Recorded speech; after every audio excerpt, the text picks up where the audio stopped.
మీకు కావాల్సిన బలమంతా తయారు చేస్తాం. అంతా 6000 లీటర్స్ కెపాసిటీ గ్యాస్ ప్లాంట్ అంటాము. అది నేచురల్ ఫర్టిలైజర్ లాగా పనిచేస్తుంది. సో పాతకాలంలో గోబర్ గ్యాస్ అని ఉండేది. ఇప్పుడు ఇలా పాతకాలంలో గోబర్ గ్యాస్ అని మీ ఊరిలో చూస్తుంటాం. మహబూబ్ నగర్ కదా ఇది. గోబర్ గ్యాస్ చూసావు ఎక్కడన్నా? గోబర్ గ్యాస్ ఏమో భూమిలో పెట్టి దానిపైన ఇట్లా వచ్చేది ఇట్లా. అట్లా కాకుండా ఇది ఏంటంటే కొత్త టెక్నాలజీలో ఈ విధంగా చేస్తున్నారు. అక్కడి నుంచి మొత్తం మనం ఇన్పుట్ ఇచ్చుకుంటాం. ఫస్ట్ మొత్తం ఒక 500 కిలోల ఇన్పుట్ ఇచ్చిన తర్వాత మొత్తం దీంట్లోకి వస్తుంది.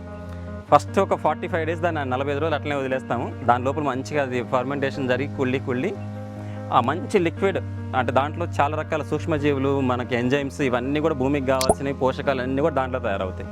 దాని తర్వాత మనం గ్యాస్ తీసుకుంటే 45 రోజుల నుంచి తీసుకోవచ్చు. సో మీకు లిక్విడ్ చూపిస్తాను, లిక్విడ్ ఎట్లా వస్తుంది అనేది.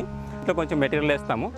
వేసిన తర్వాత ప్రతి వారం కూడా దీంట్లో నుంచి తీసుకున్నప్పుడల్లా ఒక 250 ml మేము కలెక్ట్ చేసుకుంటాం. మీరు చూస్తున్నారు కదా, ఇక్కడ నుంచి మనం గేట్ వాల్ ఓపెన్ చేయగానే ఈ లిక్విడ్ అనేది ఈ విధంగా ఇక్కడ చూడండి మీరు, ఇక్కడ ఇది మనకి చాలా జీవామృతం కంటే ఎన్నో రెట్లు పవర్ఫుల్ లిక్విడ్ అనమాట ఇది. దీంట్లో ఎందుకంటే చాలా ఇన్పుట్స్ కలుస్తాయి మనకి, గడ్డి దగ్గర నుంచి గోమూత్రము, గోపెండ ఇవన్నీ కలుస్తాయి కాబట్టి